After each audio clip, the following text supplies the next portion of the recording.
Dhamma Talks by Mogok Sayadaw, 1st to the 2nd of May 1961. For practice or reciting. Sayadaw was using the qualities of Dhamma to give these talks. Most Buddhists are using it for chanting at pujas, even maybe they do not know the meanings very clear. The Buddha Dharma is very systematic and practical. It needs to be studied, reflect, contemplate and put into practice. The results are remarkable. The mind becomes intelligent, wise and penetrative. T1. Ask you to do vipassana is to see it for yourself, Sanditiko. The Khandha has the truth of Dukkha, but you don't see it, or never have seen it before. You see only what does not exist, such as this is a man, a person, beautiful, ugly, etc. Only seeing the outer forms. You were wasting your time in samsara with the danger of aging, sickness and death. In the whole samsara you had not seen what was good to see. In the same way you had seen what was not good to see and suffered a lot before. Today what do you need is very clear. You need Sanditiko. See the Salayatana Samyutta, a teaching the Buddha gave to Ven. Upavana, SN.35.70 Upavana Sanditika Suttam. Ven. Upavana asked the Buddha, what is Sanditiko? I want to know it, the Buddha answered. You have to know it if lobha arises in you. So do dosa, moha, etc. Is this what others say or knowing by oneself? This becomes knowing the truth. Only by practice you can know it. In the Anguttara Nikaya a Brahmin asked about Sanditiko, and 6.48 Duttiya Sanditika Suttam. Today you'll see it clearly with your own knowledge. For example, you see a form. In the seeing, the mind with affection will come to you, i.e., depending on the types of objects. The affectionate mind arises after the seeing consciousness. You have to examine it with Sanditiko. What is the nature of the affectionate mind?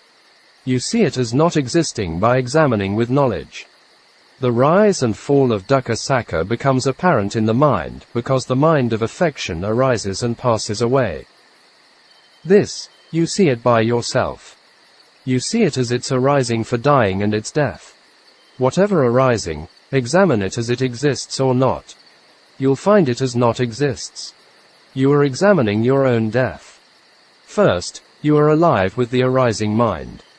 Second, you are alive with the examining mind. Only after the first mind is passing away and the examining mind can arise. This is a person seeing his own death. Craving for becoming not arises. The Four Noble Truths are happening at the time of seeing one's own death. One's own death is the truth of Dukkha, Dukkha Sakka.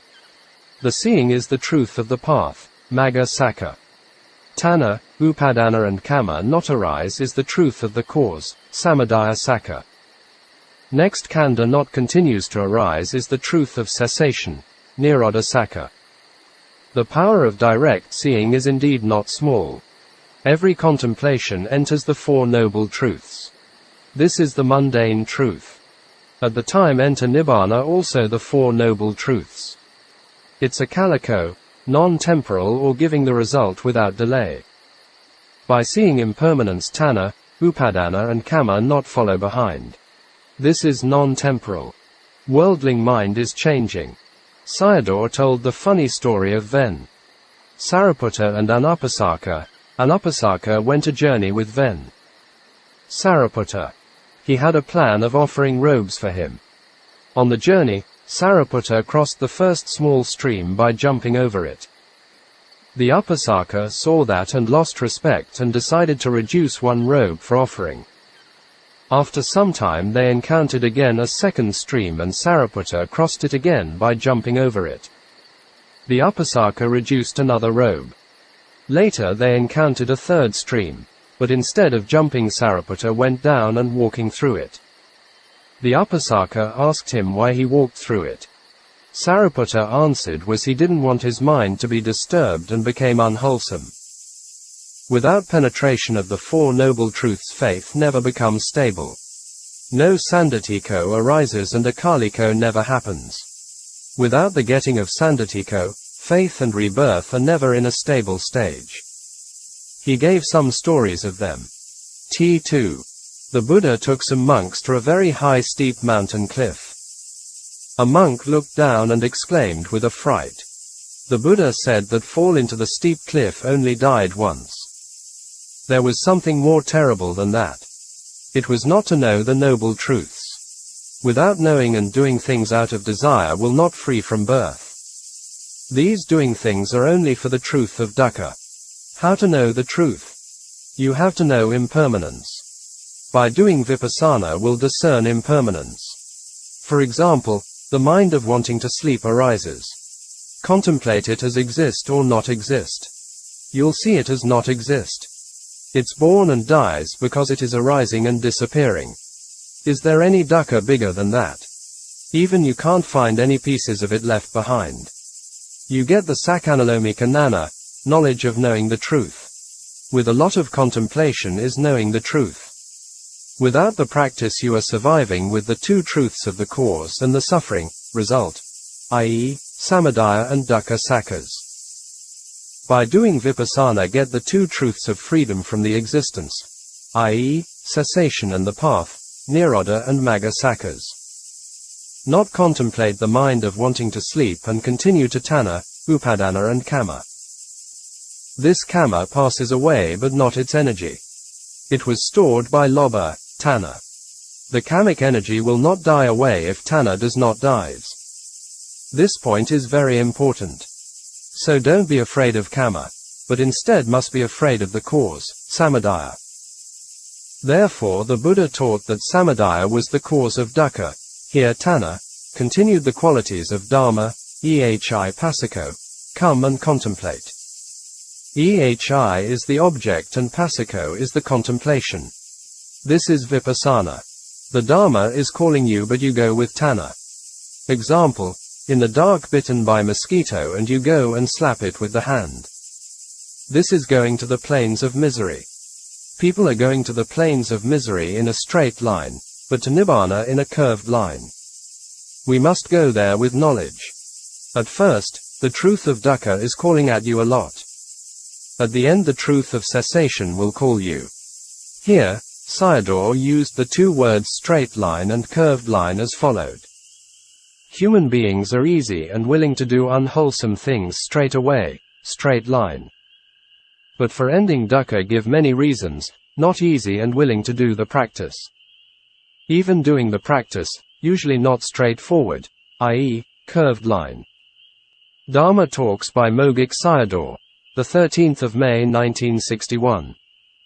Khandha fuel with Kilesa fire. A person discerning impermanence is near to Nibbāna. It doesn't take very long if the causes are conducive. This point came from the Udana Pali. Worldlings are happy with taking pleasure in the khandhas which they desire for it.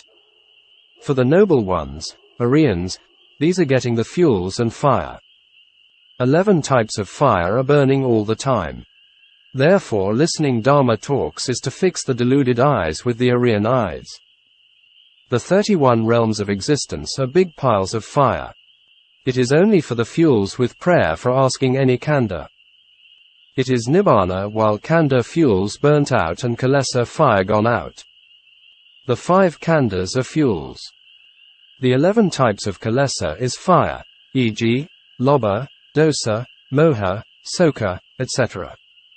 They can't be separated. Fuels are vipaka vata, the result of the round of existence. Fire is Kilesa vata, the defilement of the round of existence. 2 vatas are going together. You actually are taking in pleasure to burn yourself if you are happy with both of them. Vipassana practice is battling with the kilesas latent in the khandha. You have to extinguish the kilesa fire in the khandha. Must use the holy water of the path to extinguish it. There must also exist the extinguishing of fire if there are fuels and fire existing.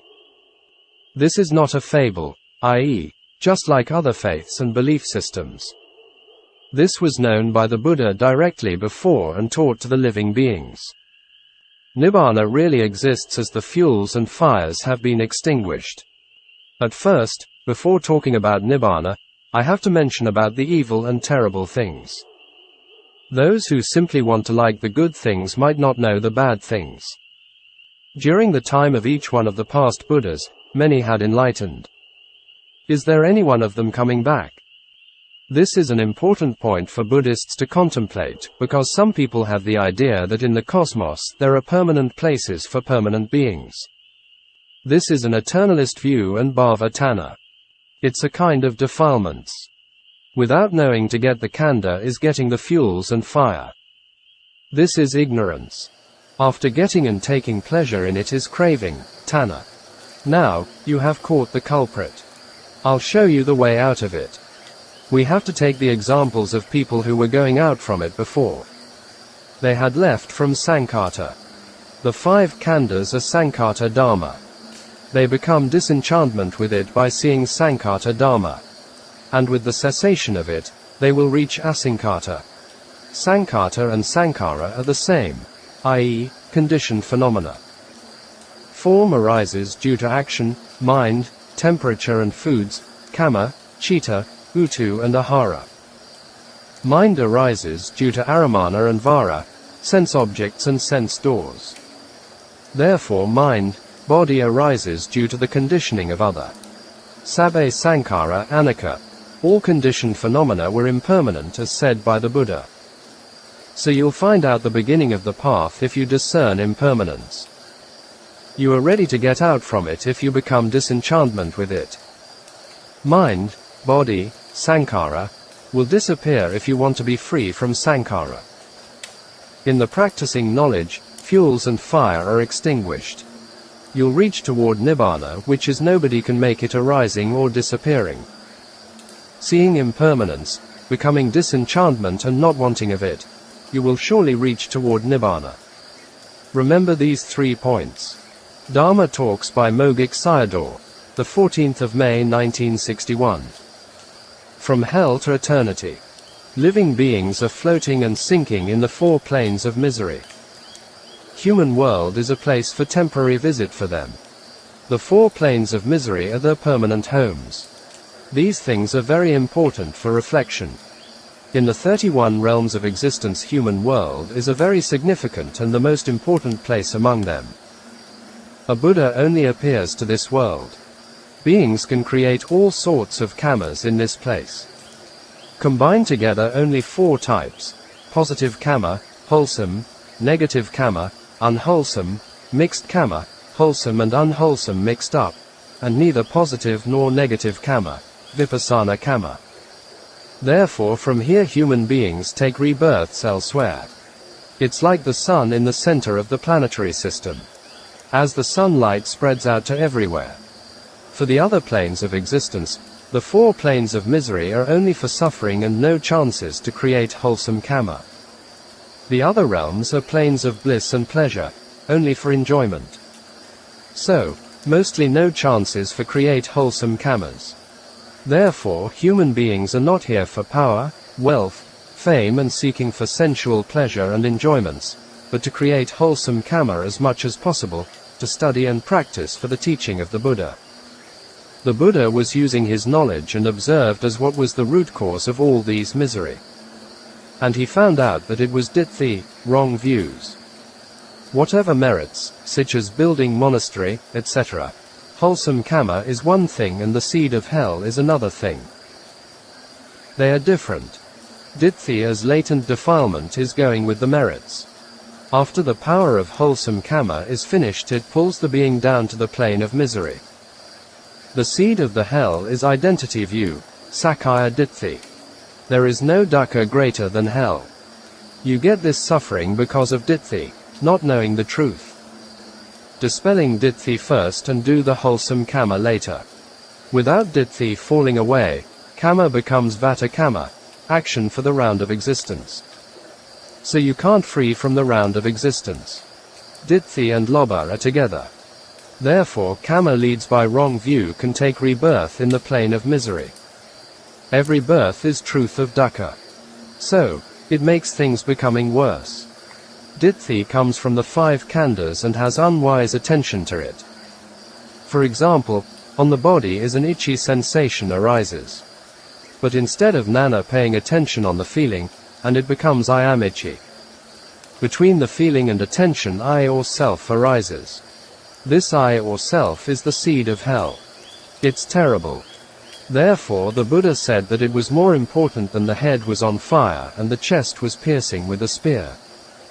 Whoever falls into the hell is wrong view. Perception becomes I perceive. To the mind is also my mind. With wrong attention to the Khandha, many of the I, or self, arise. I, or self, is identity view. It's the cause for beings falling into hell. The stream enterer doesn't go there, is already destroyed it. Nothing is more terrible than wrong attention because the seed of hell arises from there. Here Sayadaw gave a simile for wrong view. A long thread in the kite roller is like ditthi.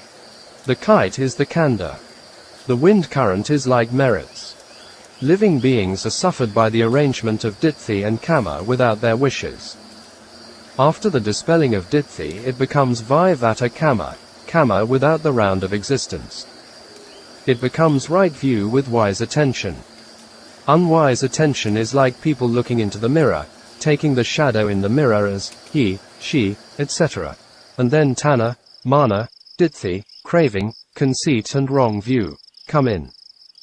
Here the mirror is the Khandha and shadow is wrong view. It's like a very small child who has never seen a mirror before. He becomes frightened and running towards the mother after seeing his own shadow. You'll just go back to the wok, i.e., hell cauldron, if you have unwise attention. You will be tortured by the shadow with unwise attention. Correct yourself with wise attention. In the middle of you and the mirror anicca, dukkha and anatta shadows appear. With the right seeing and right view arises. I ask you to contemplate the impermanence of the 5 khandhas for the right view. Then samma ditthi arises and miccha ditthi dies away. And the seed of hell disappears. Some people think, if you understand the nature of mind, body and ditthi will fall away. It's not yet. You have to discern impermanence. Without the help of a teacher right view can't arise. Every wise attention is including the 5 path factors. Kama also dies if ditthi dies and so do tanha, upadana, because they are led by ditthi. Therefore you don't get the painful Khandha belong to the plains of misery. The stream enterer never falls into the plains of misery again. The path factors, magga, have functions. For example, a boat is carrying a load and crossing to the other shore of a river. Boat is the path factors, load is yogi. This side of the river is dukkha sakka, the other shore is Nibbāna, nirodha sakka, and the river is ditthi and tanha, samadaya sakka.